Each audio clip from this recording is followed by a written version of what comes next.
LegalizeFreedom.com.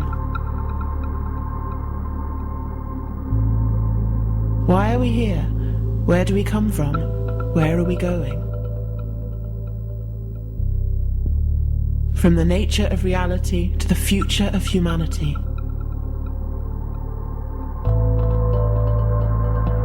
Beyond politics, poverty and war. LegalizeFreedom.com.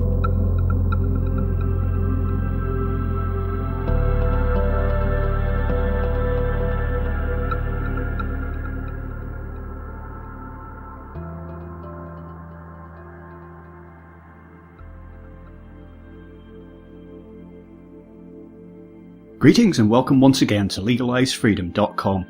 I'm your host Greg Moffat, and my guest today is Susan Martinez, who joins us to discuss her latest book, Delusions in Science and Spirituality, The Fall of the Standard Model and the Rise of Knowledge from Unseen Worlds. What if science and society's most cherished theories, taught as fact, were actually wrong? What if the anomalies that disprove these theories were covered up and distorted, and any serious challenges brushed off as lunacy, hysteria, pseudo-science or conspiracy? In this primer in deprogramming, Martinez reveals the disinformation at the root of mainstream consensus thinking. She punches gaping holes in the established theories of the Big Bang, Darwinian evolution, ice ages and global warming. Drawing on the ancient science of the unseen and some of the most advanced thinkers in astrophysics, she explains a new theory of everything to replace the standard model. Martinez reveals how the instability of society itself has found its way into our theories, positing explosive change and acceleration where there is none. She explains how human evolution did not suddenly accelerate 40,000 years ago, and culture did not accelerate to birth civilization a mere 6,000 years ago. She shows how the theories of the Freudian and Jungian unconscious and of reincarnation have grossly misrepresented the spirit of man and the psyche of humanity. Resurrecting the majestic order that was once recognized at the basis of reality, Martinez shows that the shift from the age of disinformation to the age of understanding is well underway.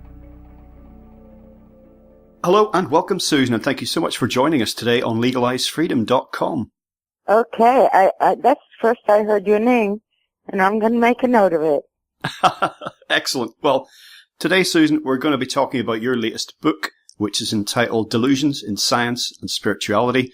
Subtitle is The Fall of the Standard Model and the Rise of Knowledge from Unseen Worlds. Before we dive into that, tell listeners just a little bit about your background and your work.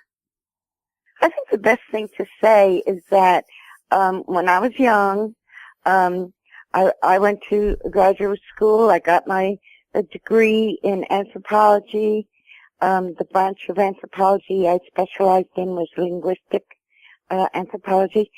And then I spent 2 years in teaching, and I didn't like it. I dropped out. That was a lot of decades ago, and I've been on my own ever since. So I've been freelancing, but in recent years I got back to some material that I had dealt with in my graduate school days, stuff like evolution. And I guess the last 3 books I've written have been about ancient mysteries, but this present one, Delusions, kind of sums up my thinking on in a lot of fields of knowledge, so that it's actually the first book I've written where each chapter is on a totally different subject.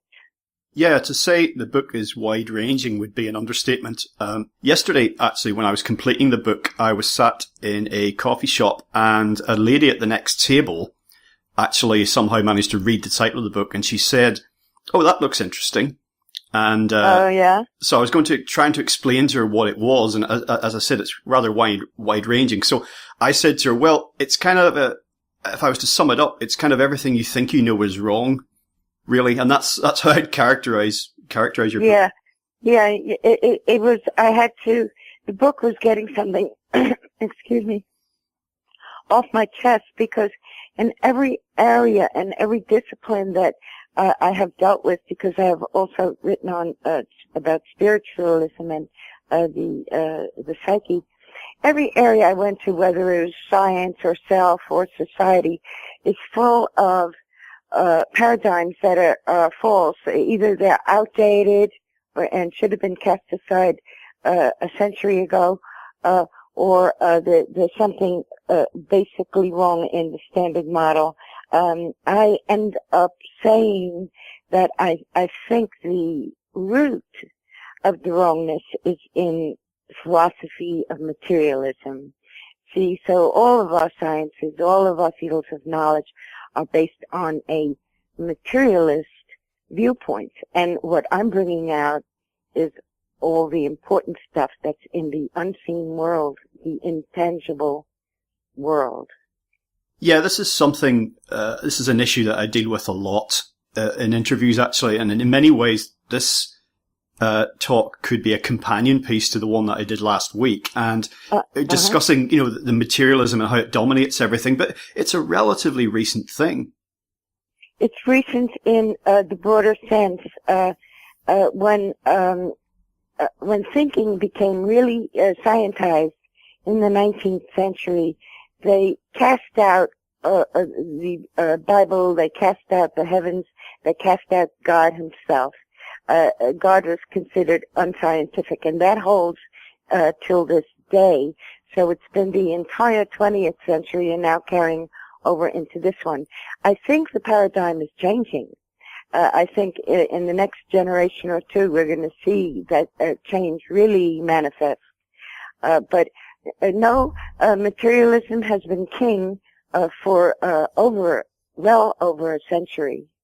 Yeah, I think really you're pointing out in the book that science and spirituality to some extent have gone off track.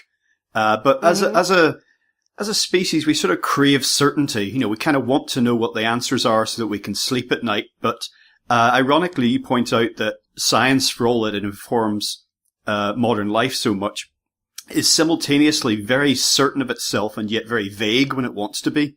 So it's kind of like has cast iron answers. This is how things are. And yet the more you probe into the answers, the more vague it actually gets, and the more scientists are saying, well, actually, we've got no idea what's going on. So it's a strange... Oh, that's so true. Yeah, it's a strange dichotomy, isn't it, really? It is. They play both ends of the game. The we don't know game and we may never know game, which I don't agree with. I think we will be fully enlightened. I think that's part of our destiny. And then on the other hand, like you say, cast iron fact made out of speculation. Well, when I talk about, I've had conversations with people sometimes about scientific theories, and I'll say, for example, like one of the big headline issues that you tackle in the book is evolution. And, I think evolution clearly happens, but I think there are some issues with the way it's been presented to us. But I'll say to someone, well, it is just a theory. And then what I usually find countering that is that this person in defense of science will say, well, everything's a theory. I'm not sure that really moves us too far forward. Right, and that's like the relativism that I think I launch into also, that everything is relative and that there are no absolutes. I think that's part of the godlessness of today's science, not recognizing that there are absolutes. Yeah, and I think that becomes dangerous as well when you apply it to human, behavior and morals and what have you. There's no such thing as right and wrong. Exactly. Now, I guess what you're saying really, the word unseen, as I mentioned, is in the subtitle of your book. And I think that's what you're emphasizing, that we're ignoring at our peril, really. And that there's non-material forces that interact with the material. You point out how, for example, in the Victorian era, that, it's the ether, the idea of the ether, which was pervasive at one time, that was driven out. And yet in quantum physics, we're moving back towards trying to replace that idea of the ether with something else. And there's persistent ideas that keep coming up of a void, an abyss, and then you get into quanta and dark matter themselves, dark energy, black holes. And it's kind of moving back to reclaim some territory that was abandoned.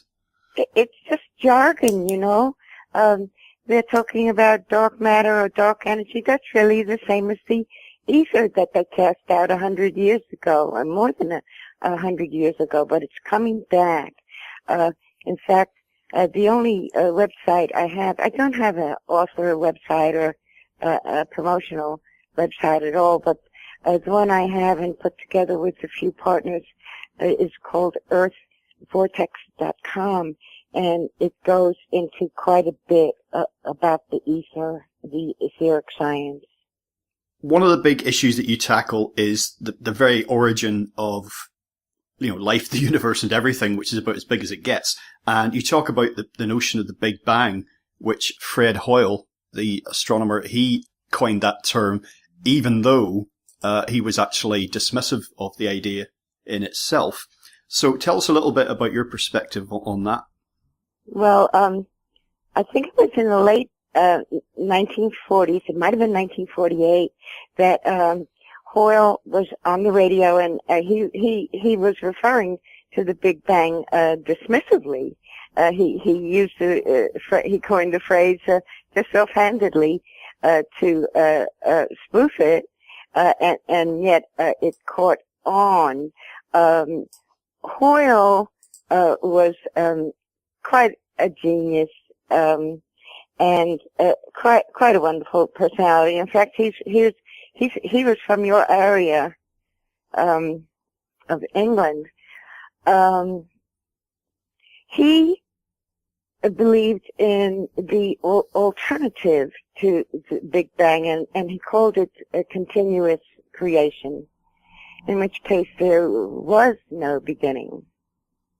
Yet, to an extent, you point out as well, the curious thing about the Big Bang is it really does smack of let there be light.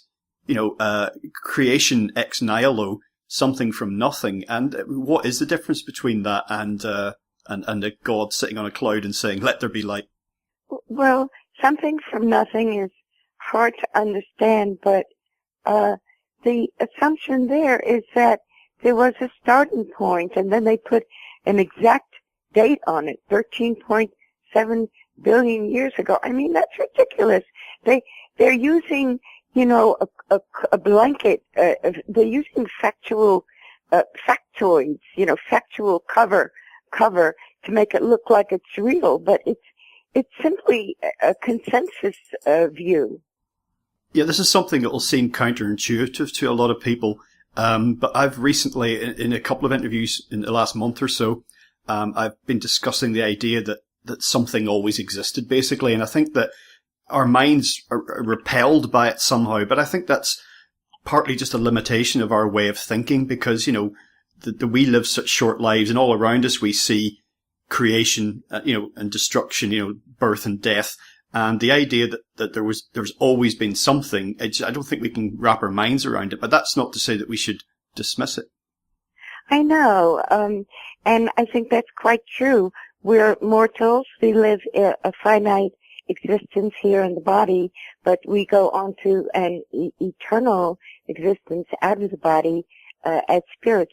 There are things in the finite condition that we just can't understand, can't wrap our minds around. But that doesn't mean it's not a possible.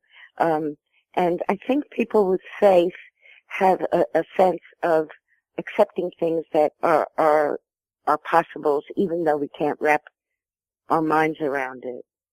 I was interested in your view that you feel that there's not maybe there isn't anything that we can ultimately not know, but just, I always considered, for example, that there are things that may ultimately just be beyond the limits of human understanding, and that it's rather arrogant of us to imagine that we can have some kind of ultimate truth, but you don't appear to necessarily share that view. Yes.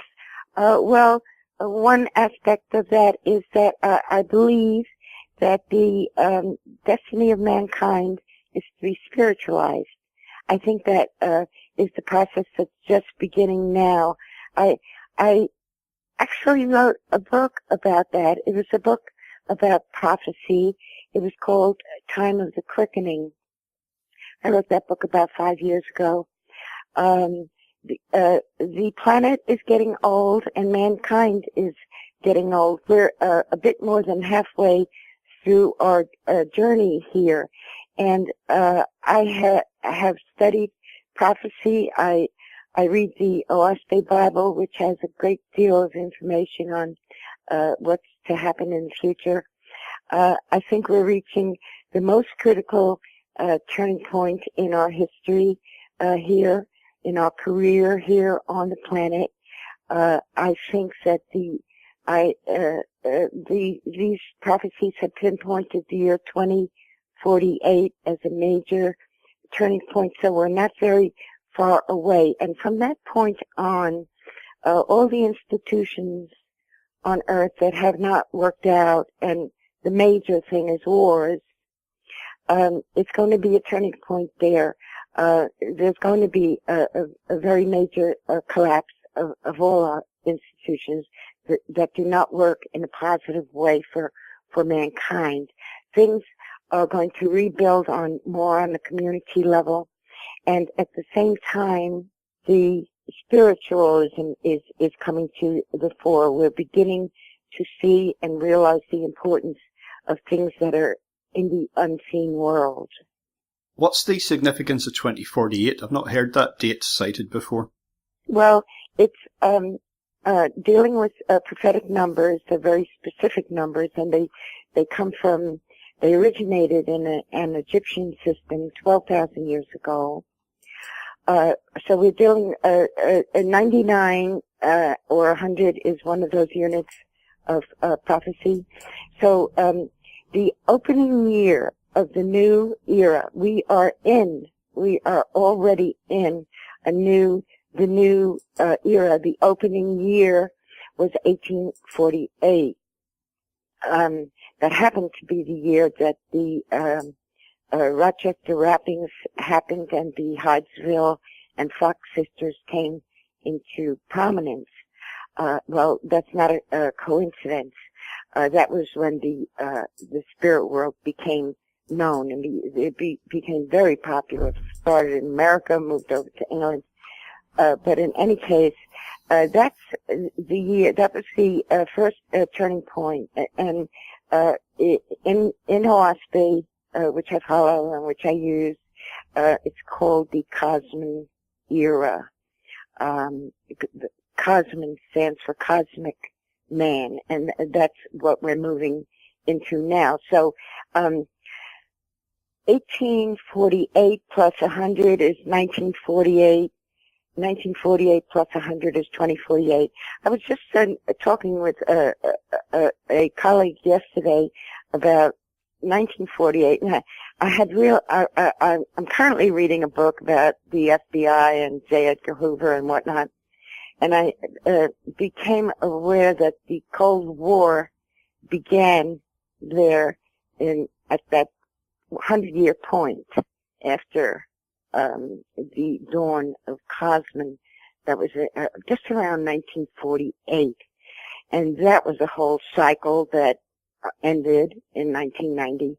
Anyway, we're looking at all the rapid changes that are occurring. How quickly the Soviet system and communism fell, and the same is going to happen with the Republican form, the so-called Democratic form, because it doesn't work for either. There are still wars, there's still poverty, there's still despair. Well, I remember the Berlin Wall coming down like it was yesterday, and you mention tangentially in your book Francis Fukuyama and this end of history idea, and I have to say I thought that was absolute utter nonsense when he came out with that. I know. And we listen to the words of experts as if it's the truth, but it's opinion. How do you match up the sort of feeling that most civilizations seems to have had in the past, that they've somehow reached an apex and that they're special, and it turns out they're not really? How do you match that up with this idea at the minute that it really does feel that something is happening that hasn't happened before, or maybe not for a very long time?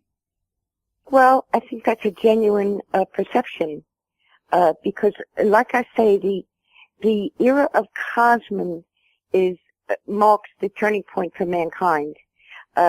if I were to give the actual years, mankind has been around for 75,000 years up till now, and we're going to be around for another 75,000 years. Those are the figures I use. So we're at the midpoint. Actually, we're past the midpoint. And what people feel and sense, this is true. They can perceive that something major is going on. I mean, people are waking up and smelling the coffee. How many more generations are we going to send our sons off to war? I can't even picture another one. Can you? Well, there does seem to be a lot of resistance in that area, I have to say. I mean, I remember, a million people marched in London at the start of the last Iraq war to protest it. Now, it went ahead anyway. Those people were ignored, of course. But nevertheless, it was very significant. And I think that's why you see, in terms of military technology now, I know you mentioned military budgets towards the end of your book, but that's why I'm convinced that's why you're seeing the rise of drones and why airstrikes are being used and all this talk of boots on the ground is being dismissed, because there is enormous resistance. Particularly Americans don't like to see coffins coming back, with the stars and stripes draped over them. They have, blacked it out from the news very strictly. Absolutely. They won't show. I mean, I've seen in this country online, I've seen pictures of, a big military transport plane unloading coffins. I mean, dozens and dozens of coffins, with, soldiers' bodies in them. And as I understand it, you cannot show that on American TV. Right. Because it brings it home, doesn't it, really? It really just reminds people of what, the families affected are all too aware of what the cost is, but something like that is just psychologically, really does something, I think, to people. Yes, and that's what people are going to catch on pretty soon, that some things have been suppressed because if they were exposed to it, the sentiments would go in the other direction, away from all the propaganda toward war, militarism, and everything else. And the gap between the haves and have-nots is growing. All of this is, like a bubble ready to burst. Yeah, I think it was Einstein who said, I'm paraphrasing here, but something along the lines of the pioneers of a warless world are the young men and women who refuse military service. And it really is that simple.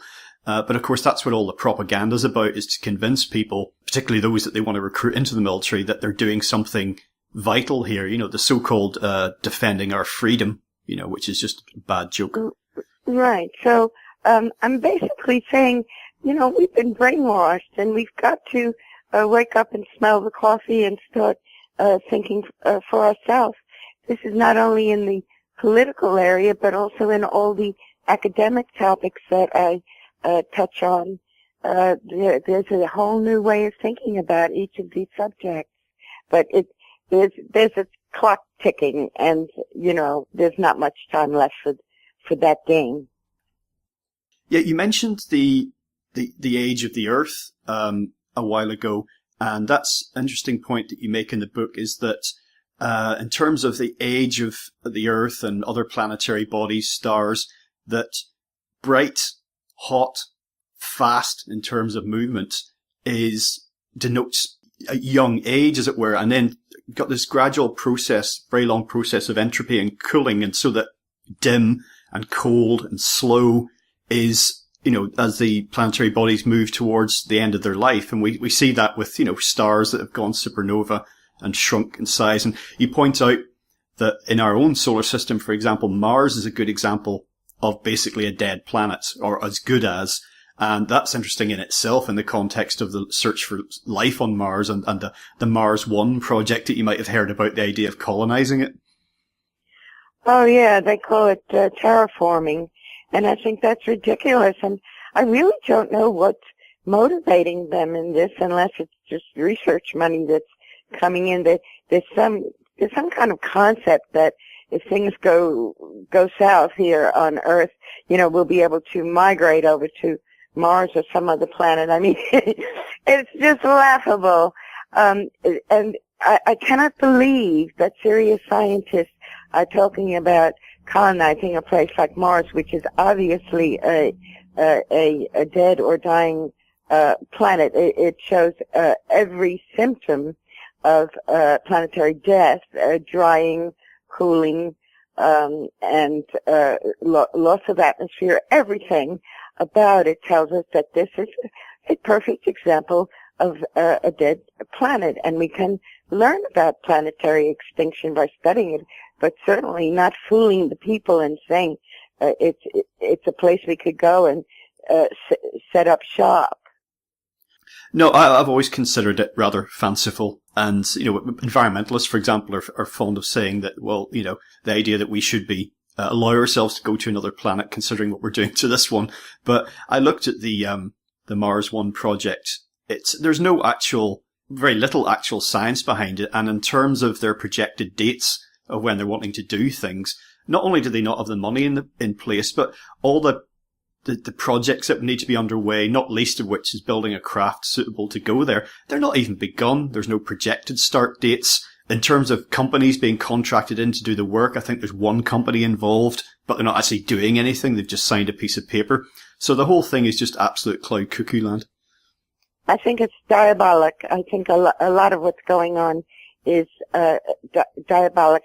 To me, saying that we could abandon the Earth and go somewhere else it's the same as, to me, it's the same psychology that says, oh, if I don't do okay in this lifetime, I'll just be reborn in another lifetime and do better.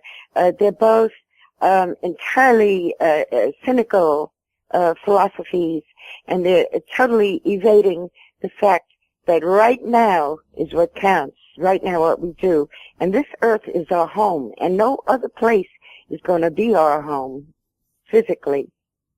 You also talk in the book, and this is very interesting because this is something that's come up in a number of interviews that I've done, the idea of certain types of patterns and certain types of movement in the universe. I'm thinking particularly here of the vortex, because we see spirals everywhere in nature. If you look at an animation you can find online of the solar system's path through the galaxy, that's a corkscrew type movement. We see circles everywhere. Circles are tremendously significant in the symbolism of our species, and there's a reason for that. So just to see those from the smallest motion, at a subatomic level, right through to the cosmic, to see these same patterns, surely must be telling us something. Many, many years ago, I read a book by the Japanese sage Michio Kushi, and it was called The Spiral of Life. I don't have it, and I haven't read it for many years, but that phrase always stuck in my mind. And when I did research and writing about archaeology, you have, as you mentioned, you always see spirals on etched into rocks. It's from the ancient world that they used that same symbol as the spiral of life. And the vortex science brings it all together. That's where I think we really have our theory of everything, right there in that spiral, because the vortex itself is a spiralic corkscrew motion. And if I give it a quick definition, it is for the Earth's vortex is approximately what we call the magnetic field. The top of the vortex is where the moon is at, and the power station of the Earth's vortex is the ionosphere, which is very close to the Earth. It starts about 60 miles above the Earth, and that's where all the magnetism, electricity, heat, and light comes from.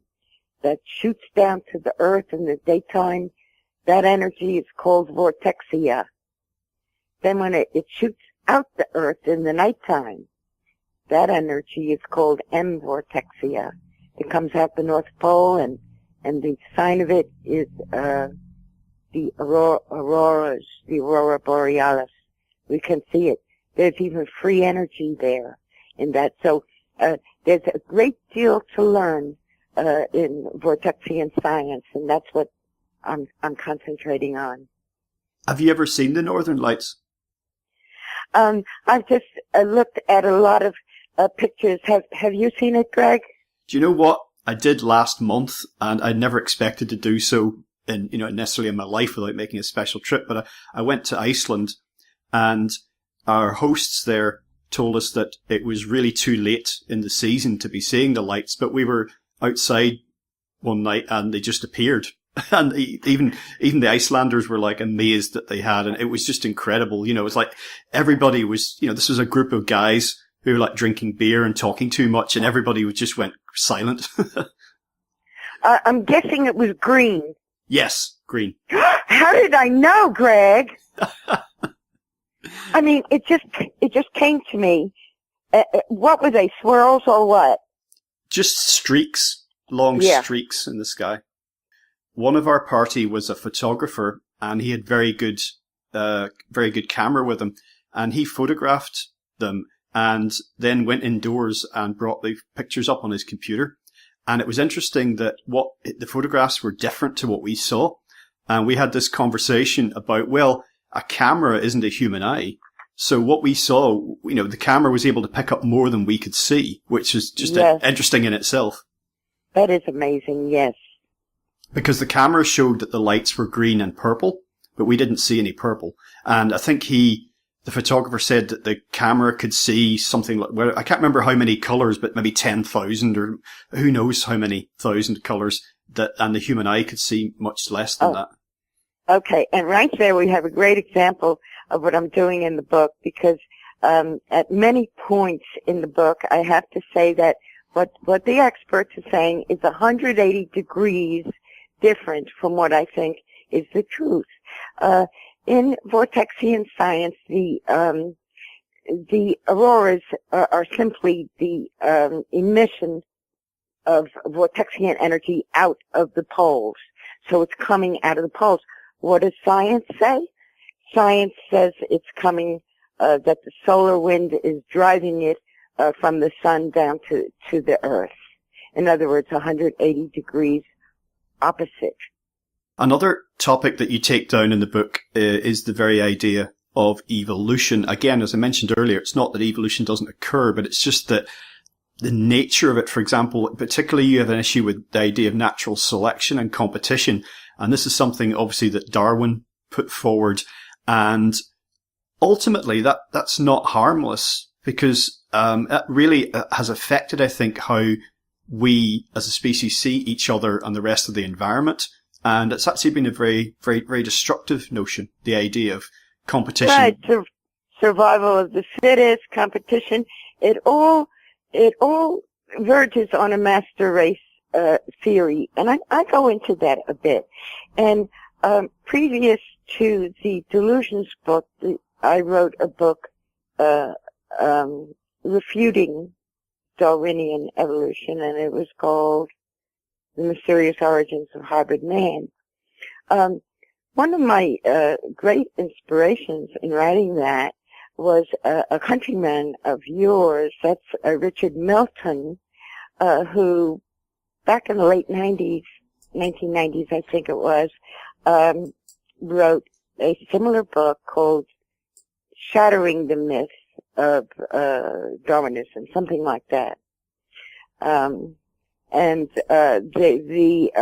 powers that be really came down on him, but it was I won't exactly say who it was who made the comment that he was a fruitcake who needed psychiatric help, but it was one of your big spokesmen there in England who tried to tear him to shreds. It turns out that is such a great falsehood. Milton wrote a brilliant book and has always been a brilliant researcher and journalist. So my book on hybrid man is just the latest in a series of anti-Darwin books, but there's one new element I brought to bear, and this is actually, I summarized my findings in chapter 2 of the Delusion book. I don't think evolution ever happened. I don't think any bit of it is true, because they are trying to say that when you have all these different types of fossil men, that one type evolved out of the other. And I am saying, no, that's not what happened. They came about because of interbreeding between different racial types. There was a whole lot of crossbreeding in the early day, in the Paleolithic, and that's what accounts for the different types of hominids that we have found in the fossil record. Not evolution at all.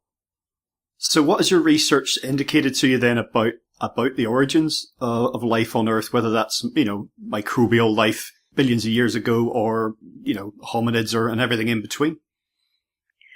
I'm no expert in that, Greg, because that's quite an abstraction. I think it's beyond my understanding.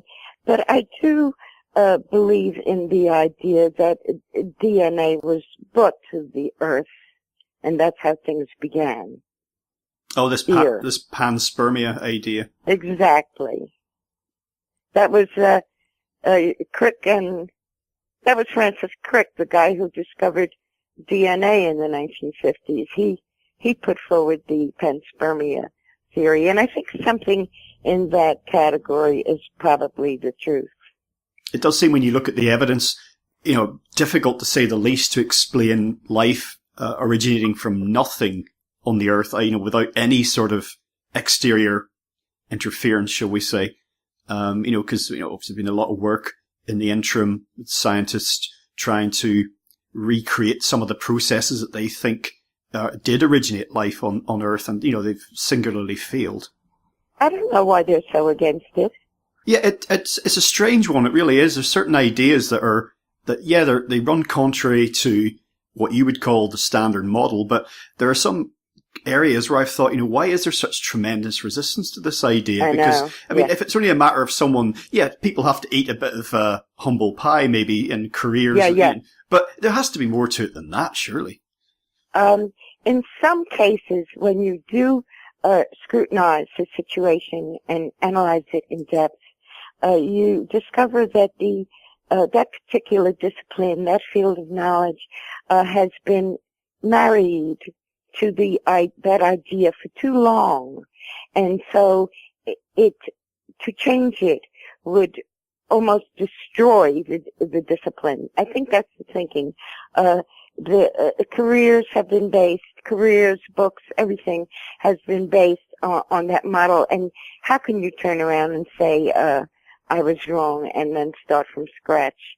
There's a lot of money invested in it. Part of this story comes out in chapter 4 of the book, where I go into the global warming problem. There's too much money invested in it. It's a gravy train. You can't turn around and say it's false. We'll come on to the global warming thing shortly, but just a word again on evolution. Your idea about coexistence of various types of hominids and interbreeding, and that it wasn't just, one step from, Neanderthal and through the other names that don't spring to mind immediately, but just these various stages. There's that famous illustration, isn't there, of what looks like a chimpanzee almost doubled over and then moves through a sequence of different types of hominids up to modern man. And that's the idea in everyone's mind. But I often thought this idea of the missing link, which is as missing as it's ever been. And you're not the first person I've read to suggest this idea, but there it is again. How about the missing link is missing because there isn't a link? How about it just doesn't exist and that's why we can't find it? Yeah. We might look a little bit like monkeys, but certain species resemble other species. It doesn't mean that they are our parents or our grandparents. As far as I can see, there's a complete separation between the animal kingdom and the human kingdom. I don't think they ever shared an ancestor. There's also the idea of the gap in the fossil record, and what I've read when I've discussed this with people, the answer I've usually had back is that the majority of life forms that were ever fossilized those fossils have actually been lost. They've been destroyed. And that's why we're only getting a partial record of what's there. I'm not completely satisfied with that, to be honest, but that's what I've had back. Basically that the fossils we see are only a tiny fraction of what life that's ever existed on the Earth. Yeah, it's very hard to fossilize for the ideal climate of preservation. It's quite understandable that there's a lot that's just crumbled and gone forever. So we can't know everything about the past. I think that revelation, it might be the next source of what happened in the past rather than scientific scrutiny. It's all part of the coming spiritualization of the planet, that knowledge will come to us from higher intelligence above in the spirit world. A sort of just a knowing as opposed to scrabbling around and trying to learn over a long period of time. Yeah, that's the prophecy that I'm looking at, where we will know things because we will open up the channel to the unseen.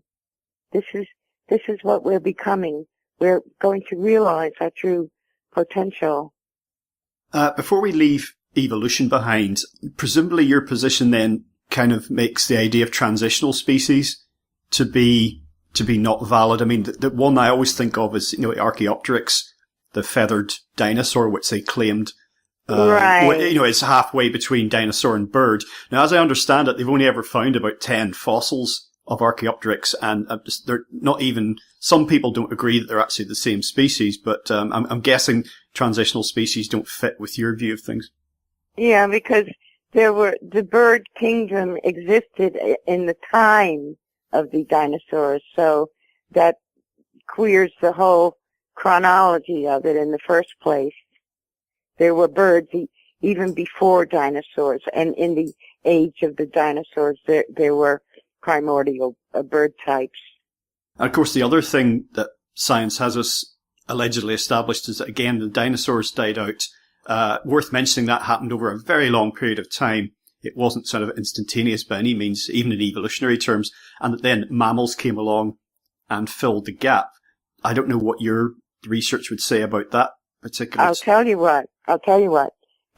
And it touches on the global warming chapter, because that's where I indicate that the history of the Earth is really very simple.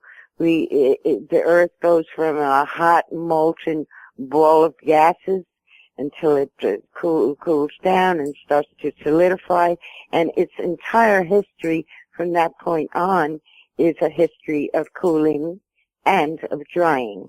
I believe that's what did in the dinosaurs, that, as you say, over a long period of time, probably 1 million years or more, that they lived in a swampy type of environment, and it was also cooling.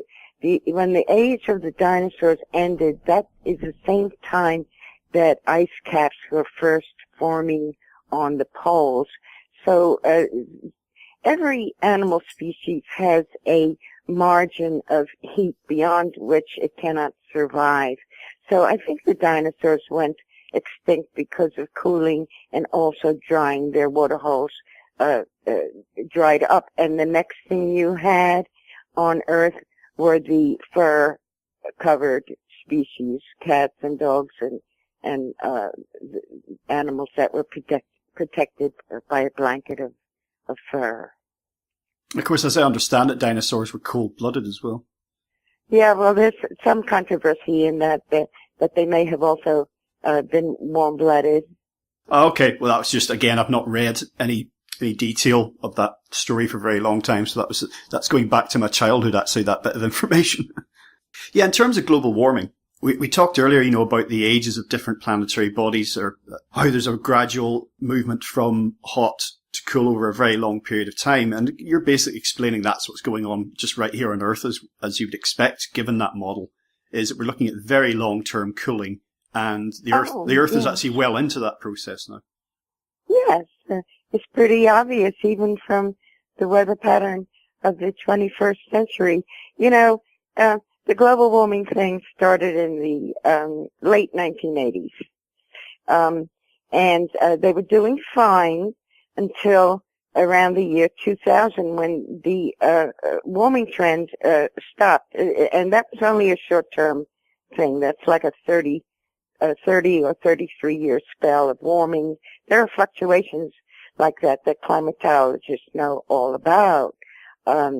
30 years of cooling, 30 years of warming. Those are just small segments of time. We happen to be in a warm spell when the global warming thing started. You know, one generation before the global warming thing started, it was nuclear winter. I don't know if you're old enough to remember that. Oh yeah, in the 1970s. Right. Towards the end of the 1970s, when I was getting old enough to be able to think about this sort of thing, and I remember if you'd asked me about it, I'd have said, "Oh yeah, they meaning scientists are saying that we're heading for a new ice age, and it might even happen in our lifetime." And there was a Time magazine. There's a very famous Time magazine cover from that era, which basically is ice age. Get ready, it's coming. Right. So those are just 30-year fluctuations. It happened to be a cool spell. I remember the winter of 77 was very cold. And then the warm period came in. But now, like I say, the global warming people were doing fine until around 2000. And at that point, we shifted back into a cool period. And we certainly have experienced that all over the planet in the last 15 years, the cooling. So, they're not even calling it global warming anymore. You know what they're calling it now? Climate change. Because they're having to back off many of their assumptions because of the trends in the last 15 years. And like I say, there's too much money going into this. It's false. Every planet, not just Earth, every planet starts out as a hot thing and then cools on its way to extinction. Yeah, I'm not interested personally in any of the political stuff to do with global warming, climate change, call it what you will. I'm interested in, is over a medium to long term, is the planet getting hotter or is it getting cooler? That's just what I'm interested in. I don't care about Al Gore or about who says why things are happening and what's causing it. And there's a big tendency here to conflate climate change with pollution. Now, exactly. The pollution is clearly an enormous problem. Right. But that's not. But it's not the same thing. No. The key word there is anthropomorphic. When they try to say that it's man-made warming because we use so much energy and pollute the air, and then the issues get immediately confused. Pollution is one thing, but the temperature of the planet is quite another. Yeah, and that's a tendency I get. I mean, I don't actually know. I don't pretend to have any kind of, definitive knowledge about warming or cooling on the planet. It's part of the reason why I talk to people like yourself to see if I can gain any more insights. But if you ask questions about climate change, and if it's happening, how and where it's happening, what might the causes be, you then get put in this box with people who apparently do not care about the environment. And, that's just a way of trying to shut people up. It's a whole politically correct thing. I can't think of a better example. If I had to explain what politically correct means to someone who doesn't know the term, I would explain it and then use the global warming thing as an example. It's become politically correct, and that's really messed up because it's not politically correct and it's not even true. It's interesting. We were talking about dinosaurs a few minutes ago, and one of the things I remember clearly reading my books about it when I was a boy was the pictures, that showed all the lush vegetation, and the books would always say, the Earth was much warmer at the time of the dinosaurs, and that's kind of like a given. But no one then considered if it hasn't been that warm since then, what might that tell us about long-term trends? Yeah, I think that's why I wrote Chapter 3 on the Ice Age. In the book, Delusions, Chapter 1 is the Big Bang. Chapter 2 is Darwin and evolution, and I get all those issues discussed. Chapter 3 and 4. Now, Chapter 3 leads up to Chapter 4. Chapter 4 is global warming, but Chapter 3 is the ice ages. And that ties in directly to the claim of global warming, because as you just posed the question, is the planet warming, is it cooling? Okay, here's what the experts tell us, that it might be warming, it might be cooling, because it depends on whether we're in an ice age or not in an ice age. What I do in Chapter 3 is refute the entire idea of ice ages altogether. It's not possible for a planet to freeze up and then get warm again, and then freeze up again and then get warm again. That's not what planets do. They just very, very gradually cool down. So, excuse me. So I spend time in Chapter 3 explaining how we came up with the idea of ice age and what alternative ideas could explain the ice on Earth and the glacial scratch marks on rocks and stuff like that.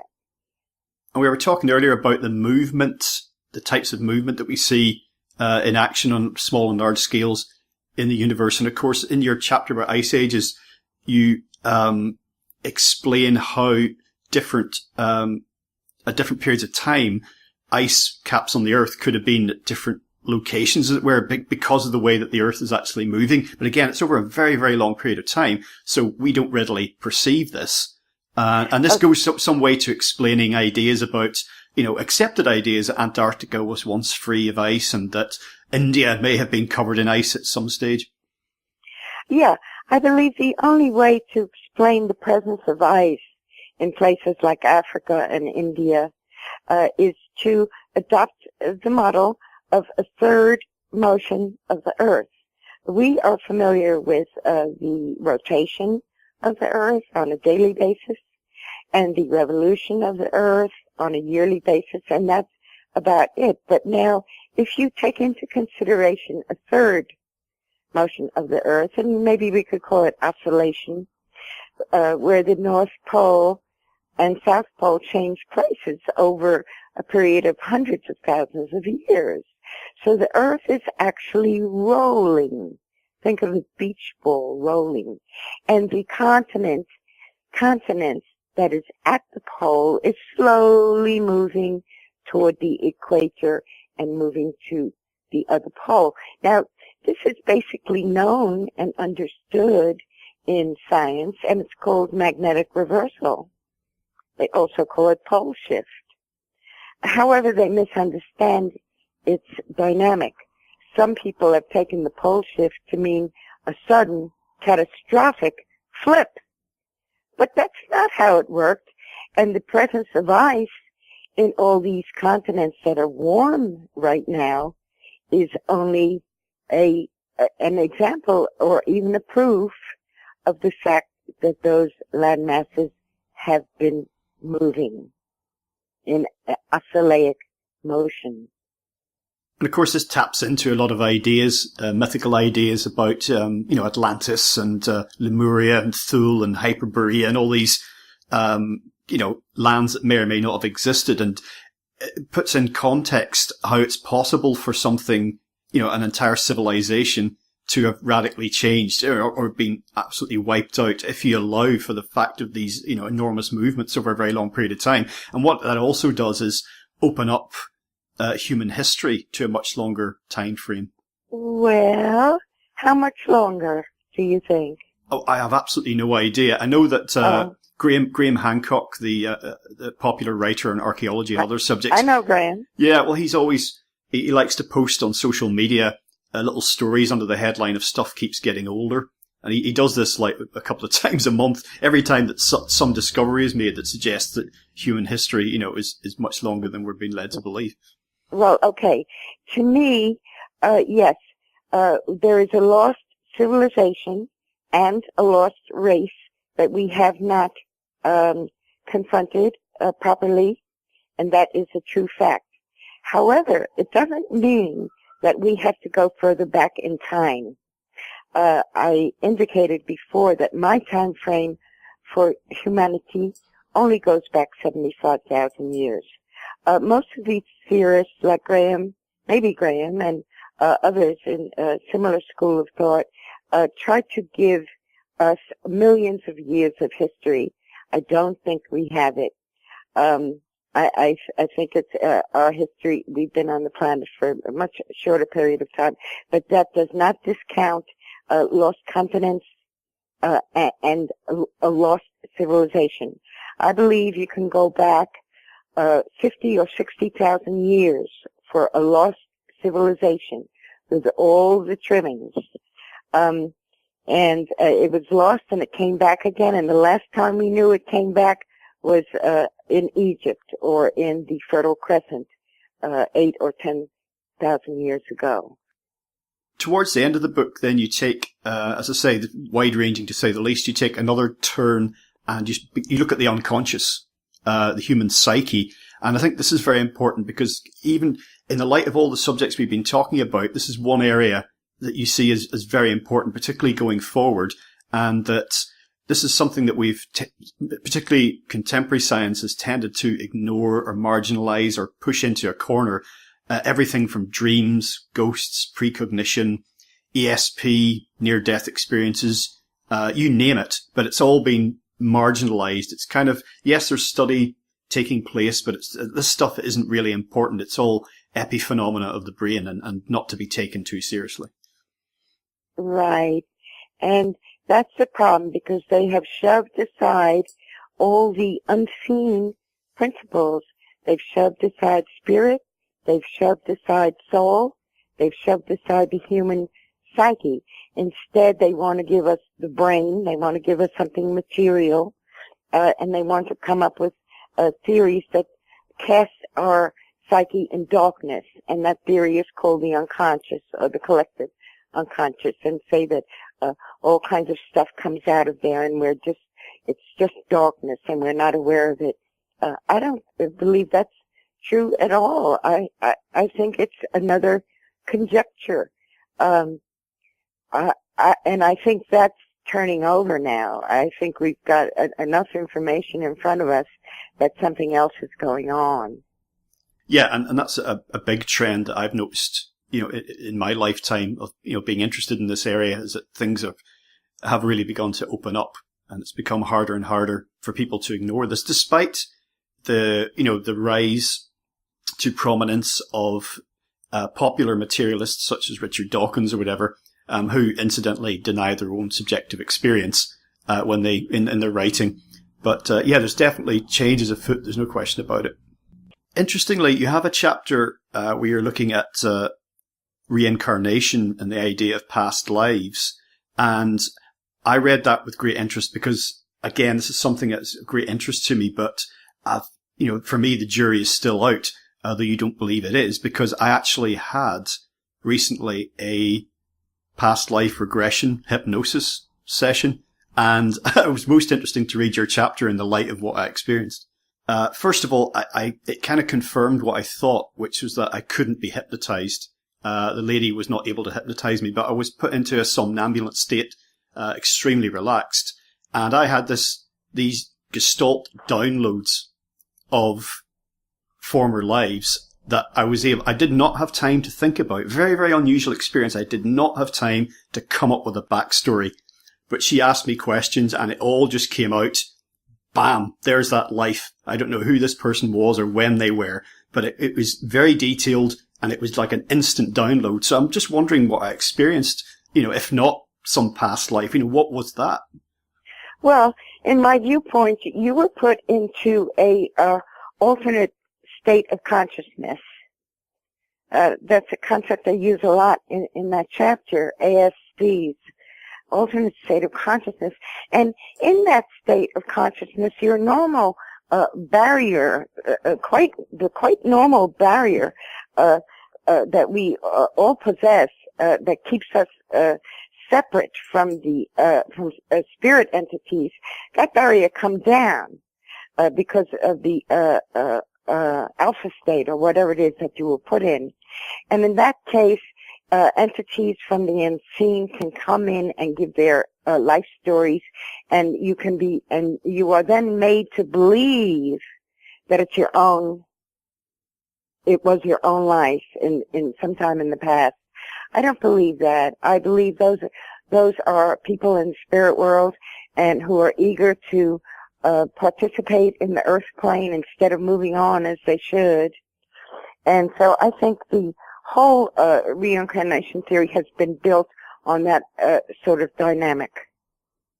Towards the end of the book, you mentioned Egypt, for example there. You talk about the rise and fall of civilizations, and this kind of brings everything in the book together, the idea of golden ages, dark ages, and that we're actually in a sort of a cycle.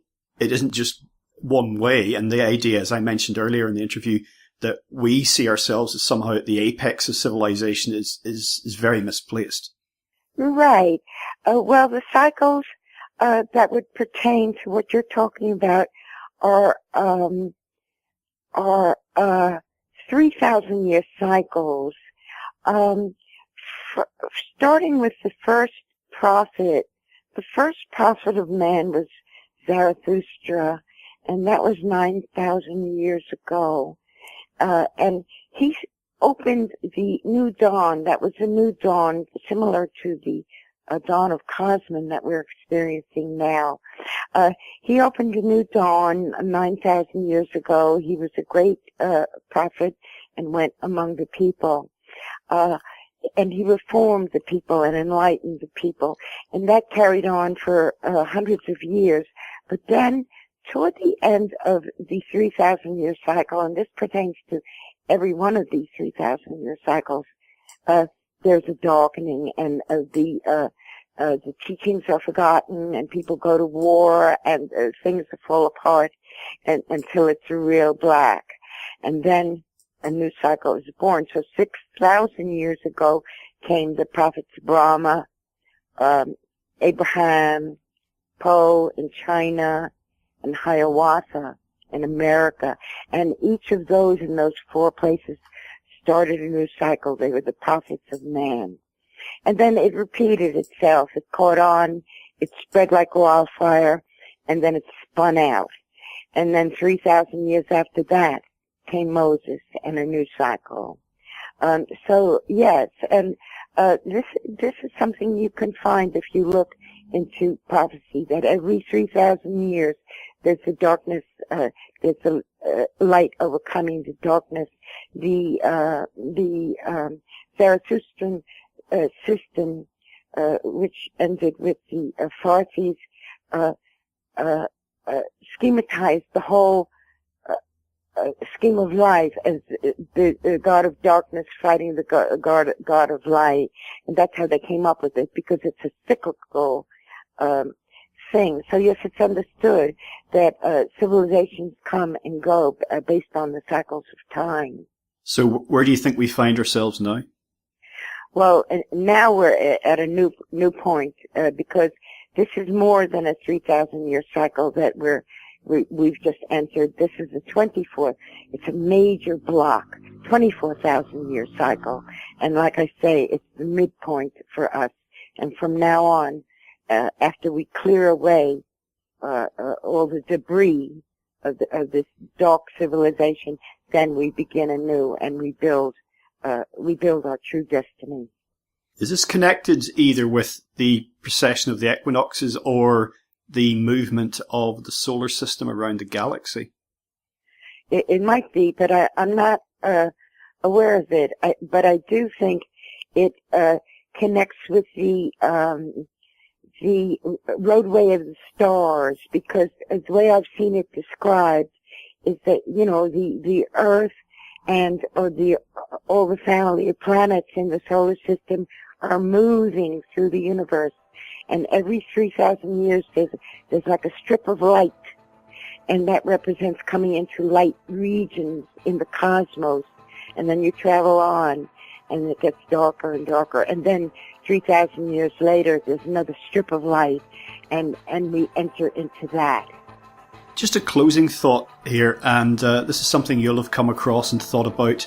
it's pretty much the reason why I'm doing this in the first place, is that all my life I've noticed this tendency when it comes to certain types of information, certain types of knowledge, particularly about the past and particularly about the past of humanity, is that there's certain types of information where the mainstream and the establishment is, don't look at this. Don't look at this. And I've never really fully understood it. I mean, is it really just to maintain the status quo? Or is there something that we've forgotten about ourselves that some people, well, I don't know, entities, I don't know, that some force does not want us to look at? Greg, it's the powers that be, my dear.